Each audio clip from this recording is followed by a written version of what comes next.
Honorables députés, élus à l'Assemblée nationale et anciens députés, messieurs les ministres conseillers, mon cher ami et frère, M. Jean-Pierre Senghor, mon cher ami et frère, M. Ndiawar Paye, messieurs les conseillers à la présidence de la République, particulièrement mon ami et frère, M. Babacar Lo Ndiaye, Excellence, Monsieur l'ambassadeur, mon cher frère Mamadou Kane, messieurs, mes chers collègues des impôts et des domaines,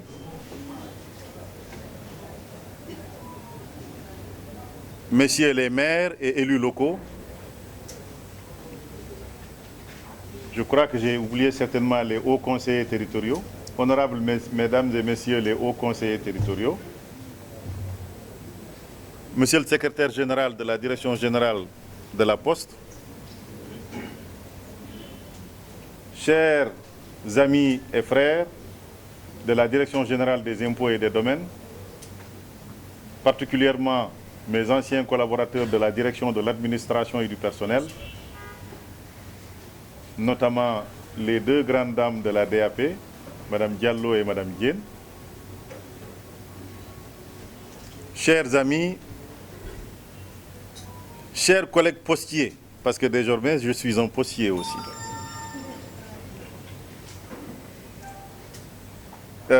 Chers amis de la presse, ma famille, je salue tout le monde. À l'entame de mon propos, je voudrais commencer par rendre grâce à Allah de nous avoir accordé le privilège de nous rassembler en cette occasion solennelle de passation de service entre M. Abdoulaye Bibi Baldé, directeur général sortant de la Société nationale La Poste, et moi-même, directeur général entrant. J'en profite pour exprimer ma profonde et sincère gratitude à son Excellence Macky Sall, président de la République, de m'avoir renouvelé sa confiance par cette nouvelle mission qu'il m'a assignée après la direction de l'administration et du personnel de la Direction générale des impôts et des domaines. Mon arrivée à la Poste a lieu, faut-il le rappeler, dans un contexte difficile, caractérisé par des contraintes multiples, endogènes et exogènes. Depuis fort longtemps, l'examen des états financiers révèle la dégradation tendancielle des ratios d'analyse financière de la structure de l'entreprise, qu'il s'agisse de la trésorerie nette, du besoin de fonds de roulement, comme du fonds de roulement lui-même. La civilisation du numérique a fini de transformer l'homo sapiens que nous sommes, j'allais dire que nous étions, en homo numericus. Nous sommes maintenant des homo numericus. Excusez-moi le néologisme. Les mutations dans les besoins de consommation s'accélèrent et confère des parts de marché de plus en plus importantes à la virtualité, bien entendu au détriment des biens et services réels. L'activité postale générique de transport de marchandises et d'informations fait face à cette exigence de virtualité incontournable. La pandémie à coronavirus a fini, ces 2 dernières années, de compromettre l'essentiel des prévisions d'expansion des activités économiques, dont celles de toutes les postes du monde. Cependant, ce tableau, aussi sombre soit-il, ne doit pas nous conduire à un pessimisme occulte quant à l'avenir de l'entreprise postale. En effet, ces contraintes pourraient être endiguées par l'exploitation judicieuse d'opportunités objectives et extensibles, parmi lesquelles je ne voudrais citer que quelques-unes, notamment un réseau qui est dense, et qui a fini de mailler le territoire national. Un personnel d'expérience, une école de formation disponible et fonctionnelle, l'existence d'instruments de pilotage stratégique de l'entreprise. Il convient d'améliorer ces instruments de pilotage stratégique, voire même de les adapter aux exigences actuelles et futures de performance, dans le souci, entre autres, de rationaliser les charges et optimiser les produits, de finaliser le redressement de la comptabilité des entités du groupe, de recapitaliser ces différentes entités avec une option optimale de reconversion des créances issues du solde créditeur, du croisement des dettes entre l'État et la Société nationale de la Poste, parce que cela empêcherait de mobiliser beaucoup de liquidités. Finaliser et faire valider la comptabilité analytique du groupe. Parachever la filialisation du groupe.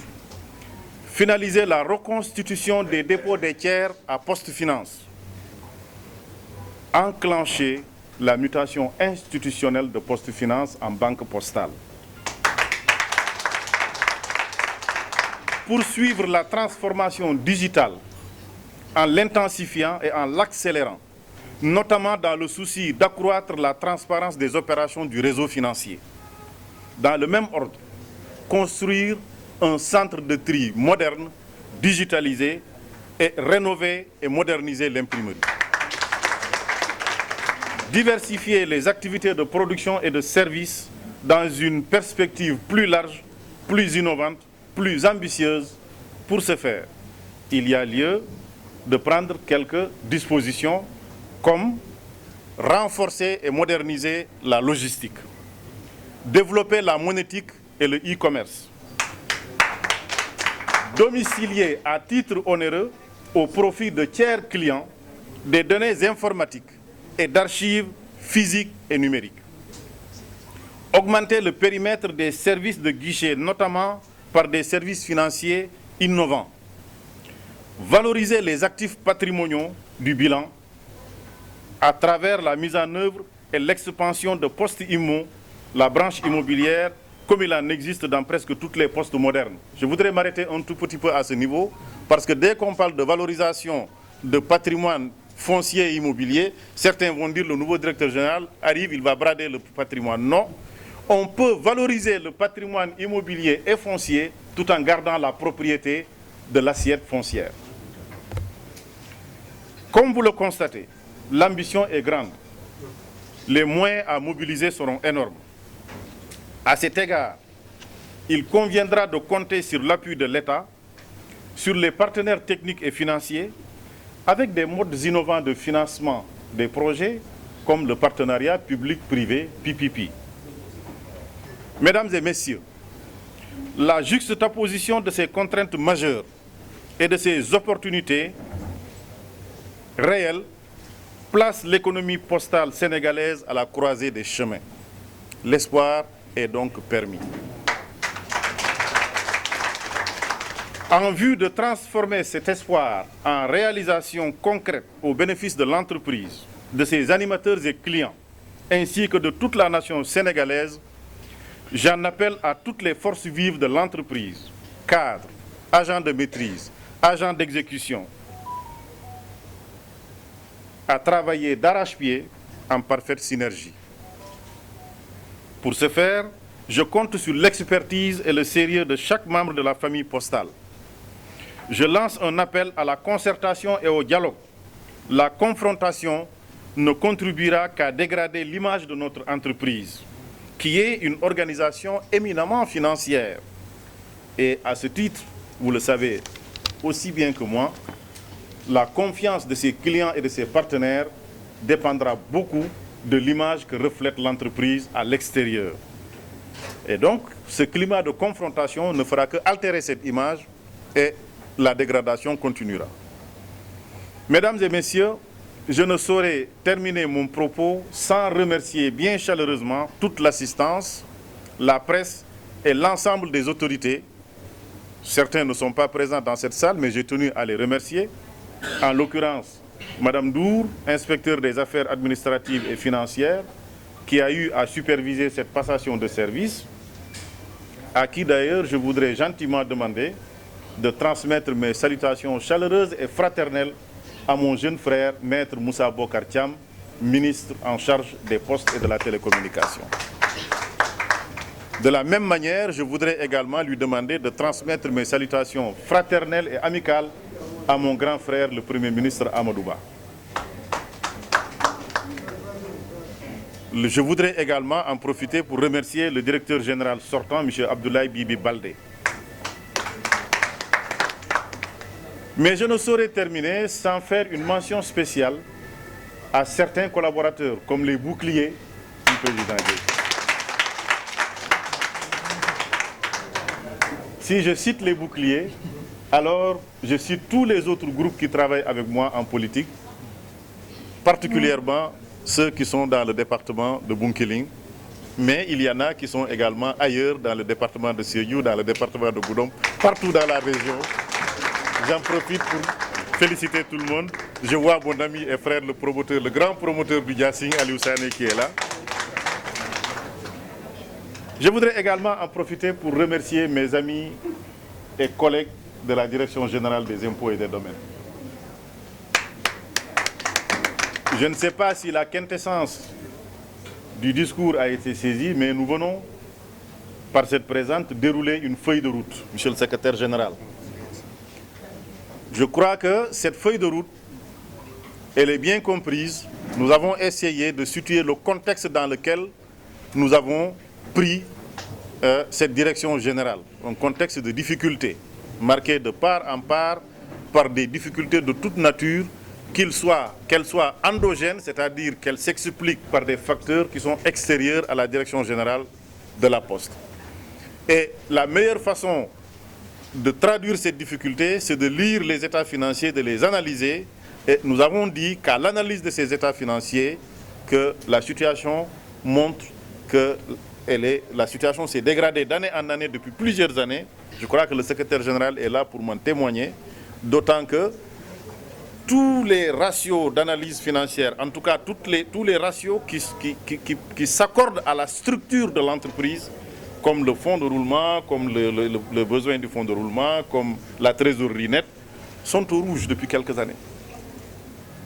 Et à partir de ce moment, nous avons expliqué qu'il n'y a quand même pas lieu de s'épancher dans le pessimisme et que les solutions sont là à notre portée de main. Les solutions, c'est essentiellement la restructuration de l'entreprise, finaliser la filialisation de l'entreprise, parce que nous avons deux filiales, EMS et Poste Finance, mais le lien de filialisation entre la société mère et les sociétés filiales n'a pas été éclairci et n'est pas conforme aux dispositions de l'OHADA. Il faut aller plus loin pour établir cette conformité de filialisation entre la société mère et les sociétés filiales. Il faut aussi arriver à une transformation institutionnelle de Poste Finance en banque postale. Comme dans tous les pays du monde aujourd'hui, pratiquement, la partie financière de la Poste a été érigée en banque et reste une filiale de la société mère.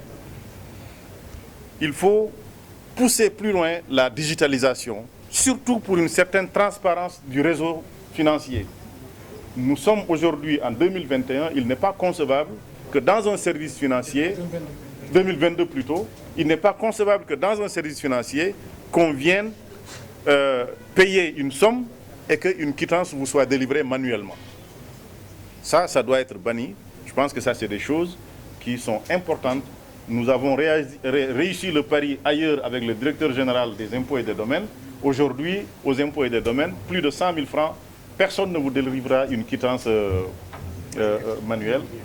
Toutes les quittances sont informatisées. Et d'ailleurs, il n'y a même pas de paiement manuel pour 100 000 francs. C'est ou un chèque ou un virement bancaire ou un paiement par carte bancaire. Donc, il faut digitaliser davantage l'entreprise. Il faut que la transformation digitale soit une réussite. Parce que, quelque part, c'est cela qui a été à l'origine un peu de cette situation. La Poste était une entreprise florissante.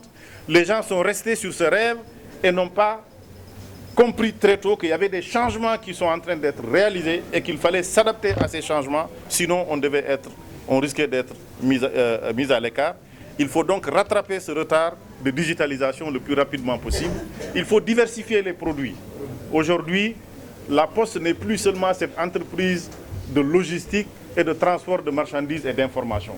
La Poste, c'est aussi une entreprise de création de richesses à travers diverses autres activités, comme l'activité immobilière, comme l'activité de e-commerce, comme l'activité de domiciliation de données informatiques. Si vous faites un petit benchmarking sur le Google, vous vous rendrez compte que toutes les postes du monde sont aujourd'hui, même la poste suisse, qui est aujourd'hui classée par l'Union postale internationale comme étant la première poste du monde, essentiellement son activité est tirée du e-commerce et de la digitalisation. C'est pourquoi je tenais à dire qu'il y a là une possibilité de travailler pour ramener les grands équilibres et tenter de propulser la Poste vers un meilleur avenir. Mais cela ne peut se faire que dans le cadre d'un climat social apaisé. Nous avons tous vu ces derniers temps, je ne sais pas s'il y a beaucoup de personnel de la Poste ici présent, mais ces derniers temps, nous avons vu qu'il y avait des grèves cycliques qui ont caractérisé la vie sociale dans cette entreprise. Il est vrai que quand les intérêts vitaux du personnel sont menacés, forcément le personnel va tenter de trouver les solutions. Mais est-ce que la grève, est-ce que l'agitation est la bonne solution? Parce que la grève, c'est des heures de travail en moins. C'est une productivité qui baisse. Lorsque la productivité baisse, la vitalité de l'entreprise est menacée. Et lorsque la vitalité de l'entreprise est menacée, nous, les cadres et employés de cette entreprise, nous sommes menacés dans notre vitalité parce que nous n'aurons pas les moyens de subvenir aux besoins de nos familles. Par conséquent, je pense que la confrontation n'est pas la solution. La solution, c'est le dialogue. Monsieur le secrétaire général, j'invite les cadres et les agents de la Poste. Ma porte est ouverte du matin au soir, à tout moment, chaque fois que de besoin, qu'ils se rapprochent de moi pour qu'on puisse discuter des situations qui se posent afin qu'ensemble, on trouve des solutions. Je ne suis pas venu, comme je l'ai dit bien avant, je ne suis pas venu avec une mallette de solutions.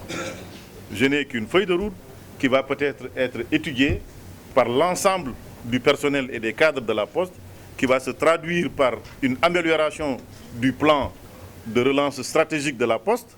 Je voudrais d'ailleurs demander la permission à chacun d'entre nous à ce que désormais ce plan, qu'on le débaptise et qu'on le baptise le plan stratégique d'expansion de la Poste, c'est-à-dire le PSE, la Poste. Je vous remercie de votre aimabilité.